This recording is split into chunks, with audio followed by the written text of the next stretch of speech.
Hey everyone, it's Neon Polygons, and today I want to give you guys a review and a look at what I consider the rarest, most expensive, and in my opinion, the most impractical means of playing your Game Boy Advance games, the Visteon Portable Dockable Entertainment Player featuring Game Boy Advance. So what exactly is this? In a nutshell, it's a DVD player that you put in your car that can also play Game Boy Advance games. And it's quite an interesting backstory. So, just to give you some background on this, Visteon is a company that's primarily known for making portable media players, mostly for your car. So, think in the lines of the DVD players and TV screens that you would see in the back of a car, or let's say like in a minivan, or say like a kind of an interactive MP3 player that you would see in the dashboard of your car. They essentially really catered to the market in the early 2000s that was kind of feeding off that whole Pimp My Ride atmosphere. So if you guys remember that show on MTV where people were just putting TVs and screens and video game players in, kind of the headrest of their car seats and kind of the dashboards of their car, in the trunks. Essentially, Visteon created the products that would cater to that market.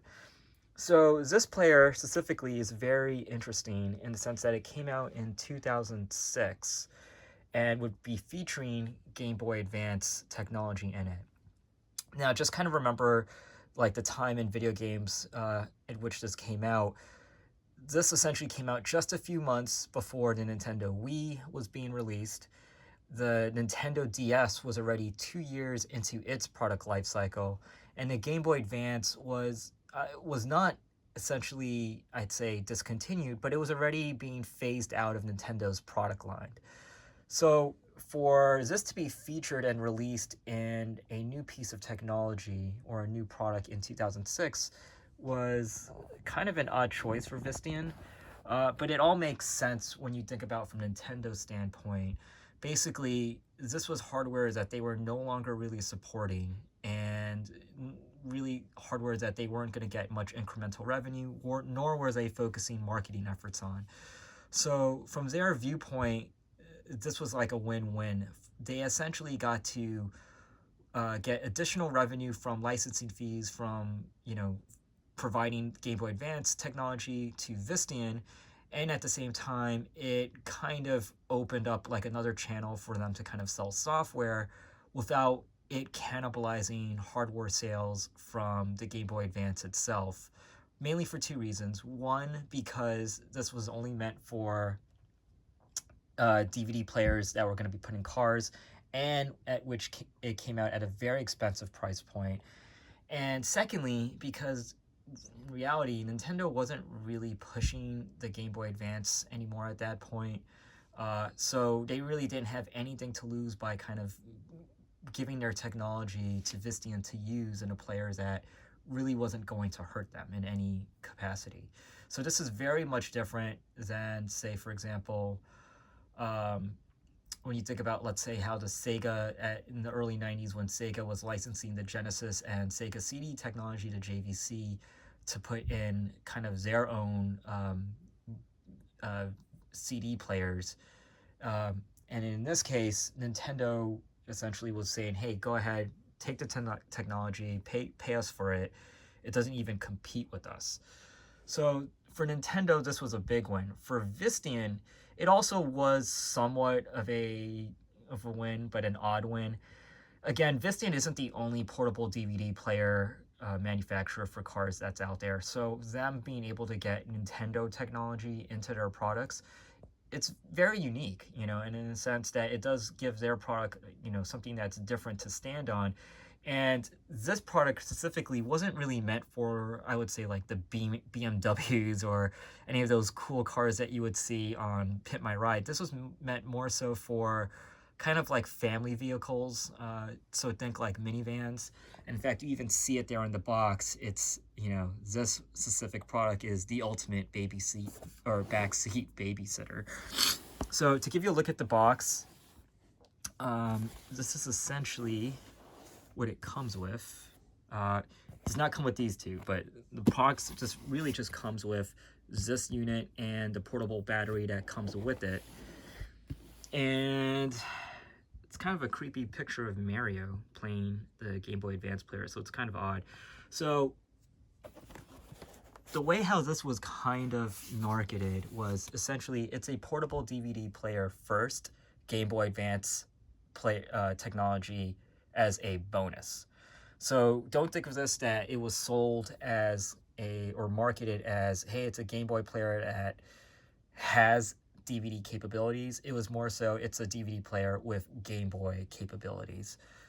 Now, most people don't really know that it was released in the first place. Again, keep in mind this came out in 2006 when people weren't really even paying attention anymore to the Game Boy Advance. It was not really part of Nintendo's marketing mix at that standpoint. So no one was really going to look for other kind of variants of a Game Boy Advance.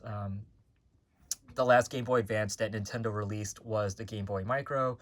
And then in 2006, this was released by Visteon. So again, people weren't really, caring to or paying attention to look out for this in the first place if you were kind of a Game Boy Advance fan.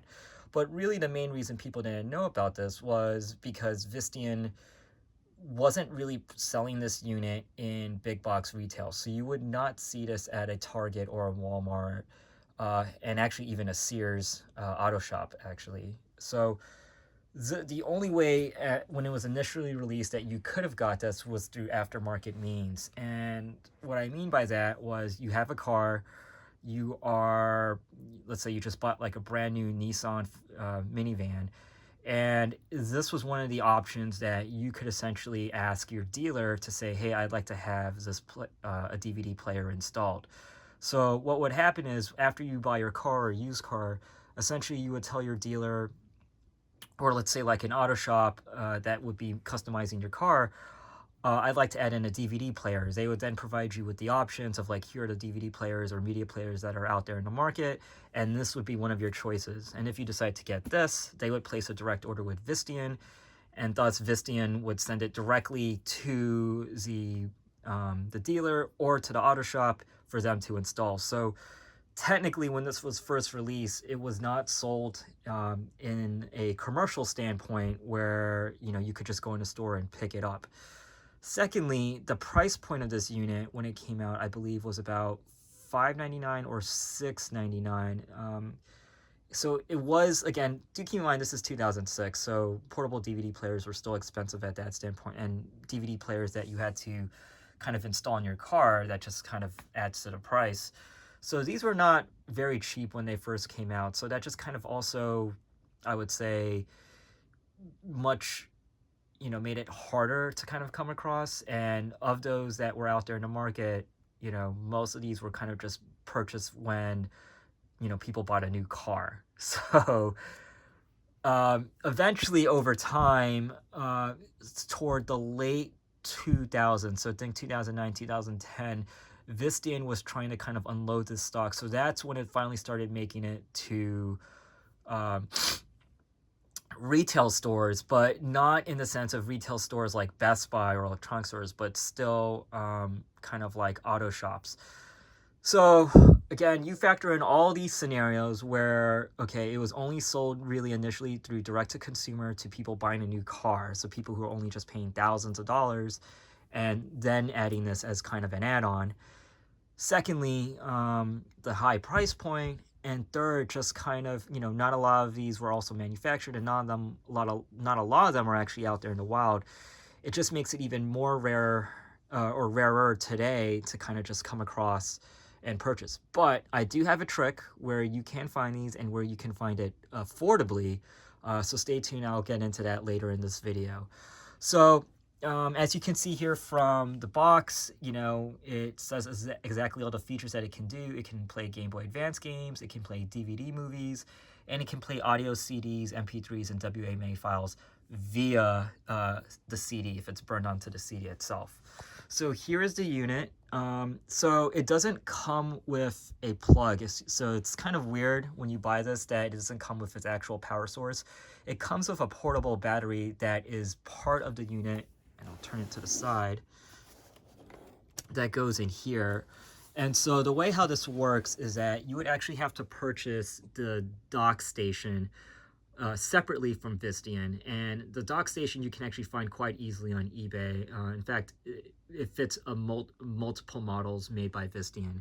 So you would purchase that. That would attach essentially to, it would be powered by your car. You would plug this bad boy into your into the docking station, and that essentially would power this up and also power up the battery as well. So technically, that's how you power this thing on. Now, there is another way around it, but it doesn't come with the box. It doesn't come with it with the original packaging itself, and that is you can actually just use a normal laptop battery. So I have here a, what is it? I have a 12 volt, 100 to 200 volts, or so was it 12 volt laptop battery. So pretty standard, any laptop kind of plug that you can usually find. It takes the same kind of DC input as you can see here, and that can power the unit. So that's another option that you can utilize to actually like play this thing. So what you will find when you see it is it actually is very sleek. In fact, to me, it just looks like a big Game Boy Advance SP, and it looks really cool. The actual branding itself for the Game Boy Advance is on the back, along with the Visteon branding. So it is very official. You can, see like essentially this portion of the unit is actually where the Game Boy Advance chipset is actually built into. And when you look at it, it actually has quite a number of ports that make it, pretty versatile. So on the side over here, again, was the DC 9-volt input that you can use to power up via laptop battery. Over here is your volume switch, putting in headphones, 2 headphone jacks actually. So if you ever wanted to, let's say you have like multiple people playing this unit, or multiple people watching the DVD, you can have 2 sets of headphones coming out of it. It has here, this is the audio in and the video in. So what makes this interesting is that they actually both function as an in and an out. Don't know how that actually quite works, but what you can do with this unit is you can actually use the screen as a secondary television. So if you want to plug in, let's say, I don't know, like an Xbox or a Nintendo or whatever other, or a camcorder, you can actually play the video onto this screen itself. So there's actually like, consider it like AV1 for the DVD player, or video input 1 for the DVD, video input 2 for the Game Boy player, and then video input 3 for whatever you would put in here. At the same time, it can actually output through these imports into another screen where you can play your Game Boy Advance games in here, and then it would actually also output Game Boy Advance games onto another screen. Now, it's a little kind of, I wouldn't say it does anything special, it just plays it at its normal, I believe, like under 240p resolution, so don't quote me on that. I don't really quite know what the Game Boy Advance resolution is, but it's literally just a straightforward pass-through, so it's not exactly the prettiest of pictures as you would get through a Game Boy Advance player on a GameCube. And then really interesting is that it actually has a high data input, as you can see right over here, for multi-link games on the Game Boy Advance. So say you have a 2-player game for the Game Boy Advance. Player 1 can use this screen, and then player 2 can attach their Game Boy Advance via that high-speed import, and then you can play multiplayer up to 6 players actually through that port. In fact, I think it says it here on the box. It says it right there, high speed 6-pin. Oh, up to 4. Sorry about that. Up to 4 can play a multiplayer game. So pretty cool that this actually functions as like a full-fledged Game Boy Advance. Now, what it can't do is it can't play original Game Boy or Game Boy Color games. It is purely just Game Boy Advance. So think of it as really that it's really just the technology of a Game Boy Micro, and that's it inside of this unit. So let's turn it on. As you can see here, I'm not really going to go into the DVD functionality of it, but It has stereo sound, so it sounds really great. It has all the core features that you would expect of a normal DVD player, so nothing special. Click open, just clicks open like that. And to be honest, this part over here feels incredibly flimsy. I literally feel like I could just like snap this piece right off. Um, so this, if anything, that's like feels really cheap on a unit. It's kind of like the disc tray itself, where it just feels like cheap plastic. So to power it on, you would just press this button, and then to change the screen size of the Game Boy Advance, which I'll show in just a bit, you would press this button to kind of adjust the screen size of the Game Boy Advance display on the screen. Now, here's the thing. These are actually very hard to come by, but if you know where to look, which I'll tell you in a second, you could find these quite easily. That's not the problem in terms of finding them. I really do think that you can find these at an affordable price if you look hard enough and you're patient. The hard part is finding this. So this is the actual controller to play the Game Boy Advance games. Without this, this cannot play Game Boy Advance games and can only play DVDs. Why that's necessary? Well, or why this is necessary? Well, there's no buttons to play the Game Boy through this. I wish there were, because it would make things a lot more interesting, a lot simpler just to utilize this unit on its own. But no, you actually need this player, or this controller itself, to actually play Game Boy Advance games. And it uses a infrared, which kind of hits this IR blaster right there. And I wouldn't say it's laggy, but I will say that you might miss some commands just because of potential interference, or if you're not within the line of sight of the IR blaster. But technically, Visteon wouldn't really be concerned with that, because these were meant for, you know, being in a car where your distance from the IR blaster is no more than probably like 1 or 2 feet. So this controller itself is incredibly hard to find. I would say that if you ever have interest in, you know, getting one of these machines, that if you can come across one of these first, just get it. You will find this eventually. Don't worry about looking for the player itself. Finding the controller, that's the hard part. These were never included or part of this package itself. And that's what kind of makes it frustrating, because people who would buy these units when they bought their new cars and say, I want a DVD player, oh, hey, this thing has a Game Boy Advance thing, they were not aware that you actually needed this controller to actually play it.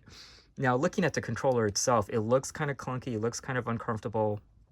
It kind of is. To show you the back, these are the trigger buttons, and they have a very weird clicking bounce back to them. In fact, this button over here, you really have to like dig into it.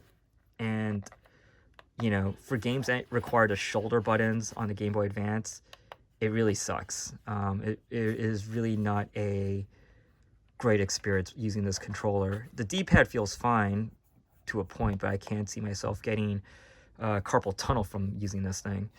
The button layout is actually quite unique. You know, you have the BA standard, but then they actually decided to make a big A button separately, just because a lot of games just happen to use the A as its kind of main action button.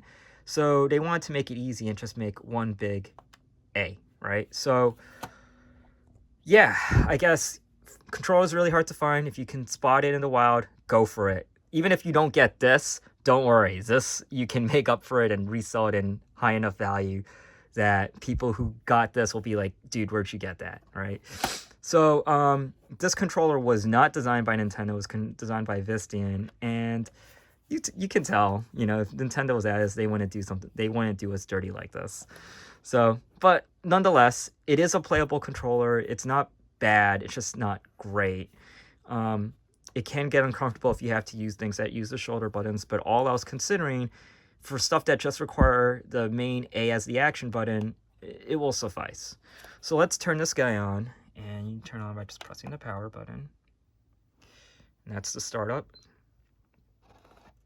Now, when you have a DVD in there, that will default to show the DVD screen, to kick off the DVD player immediately. So I actually have a Game Boy Advance game already put in, but no DVD player, so that's why it just stays at like kind of just the startup screen. To actually initiate the Game Boy player, you'll have to press, show right here, the AV auxiliary, which will bring up the Game Boy Advance player. And just to give you a quick side note, with the screen over here, I still have the glossy film on it when I first got it. I didn't take it off because I just want to still keep it in mint condition. I'm one of those weirdos. And so in actuality, the screen will look much nicer without like this whole like odd glossy over it that kind of like also additionally adds a kind of a sheen to the look. But right now I'm playing Metroid on it, and you'll notice that it has like kind of a, not really a 4:3, I'd probably say like a 9:7 ratio layout. And there are two, it will never fill up the entire screen, unfortunately, to show your Game Boy Advance player. But there are two screen size options. Here is, as long as you press, get this focused, press screen,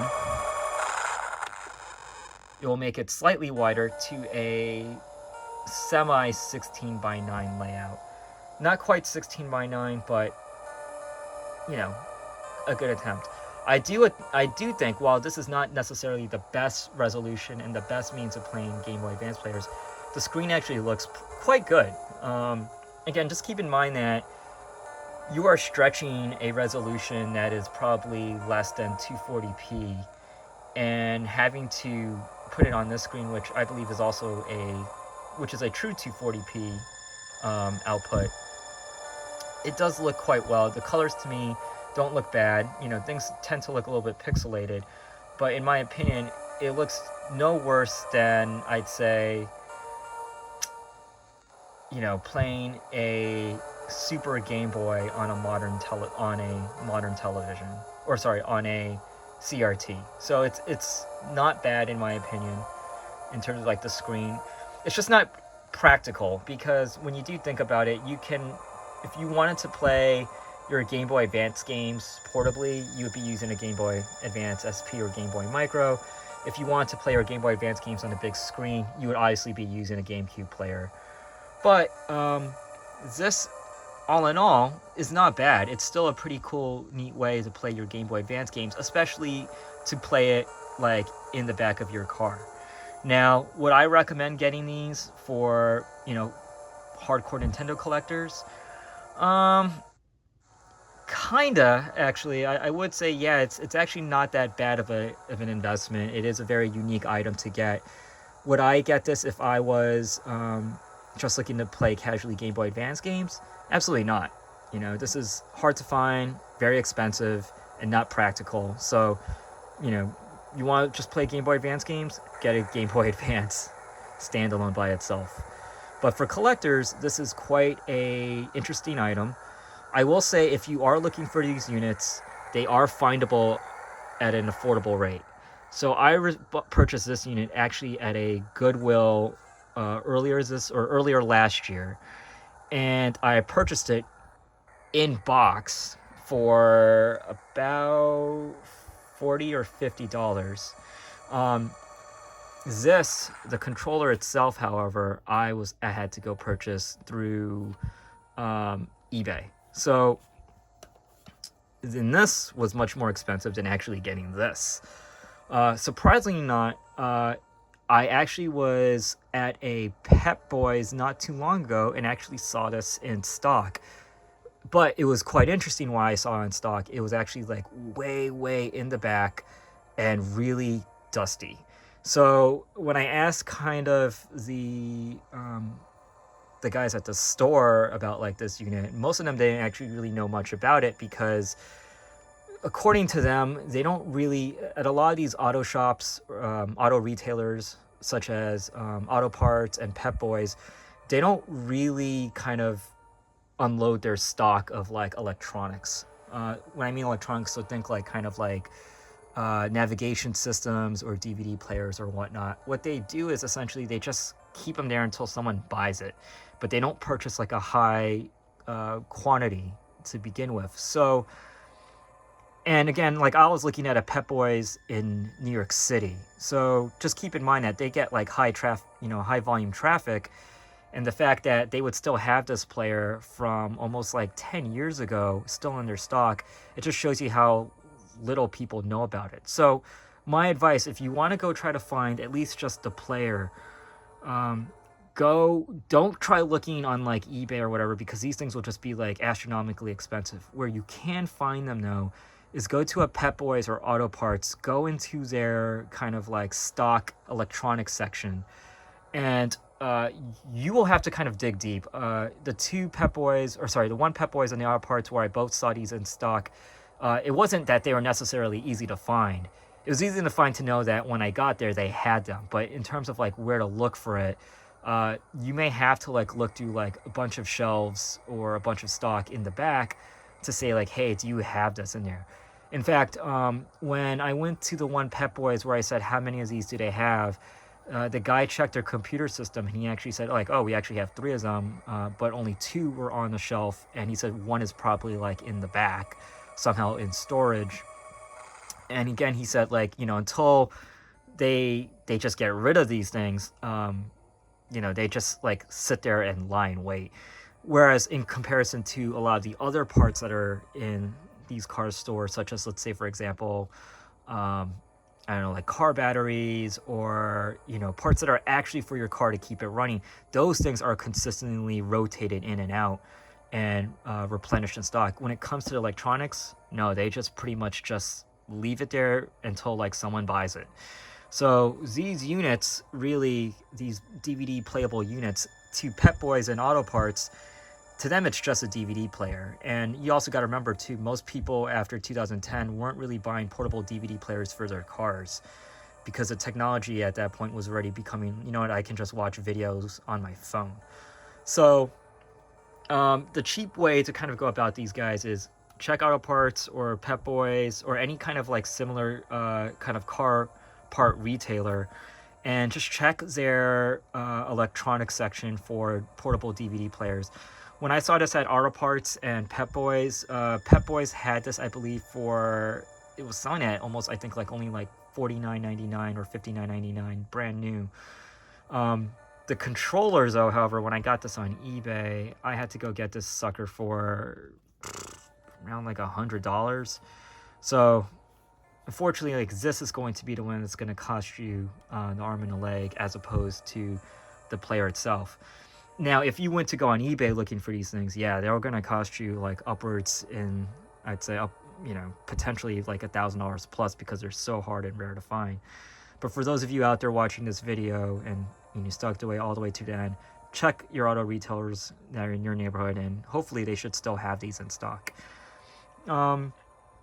So that's pretty much it for my review about the Visteon portable dockable entertainment featuring Gameboy Advance technology. To me, it's a really cool piece of technology to own. Again, you can look at 2 ways. You can look at it from it's a Game Boy player featuring DVD technology, or you can look at it from the standpoint of it's a DVD player featuring Game Boy Advance technology. All in all, to me, it's a pretty cool piece to own, and something that, every now and then I actually do like to play my Game Boy Advance games through this unit. And the reason being is because while I can play my Game Boy Advance games on the bigger screen via a Game Boy Advance player, it's just having to set up my GameCube and get the upscaler and all that. It's just a lot of work. Whereas opposed to here, I can just play it straight up on the screen, turn it on, and that's it. Here I am playing Game Boy Advance games on I would say a 9-inch display. So, and in my opinion, it still looks great, and it also sounds great. The louder you make the volume, the more fuzzier it gets. But for the space that I'm holding right now, or space that I'm away from my Visteon player, which is about 2 feet, it plays great, it sounds great. Anyways, guys, if you like this video, please make sure to comment, like, or subscribe. It really means a lot to me. I'm not a pro YouTuber or anything like that, so I just really wanted to get people out there some knowledge and some information on this player, and hopefully it can help some people out there who may be looking into it. Thanks again, guys. This is Neon Polygons, and hope to catch you all soon.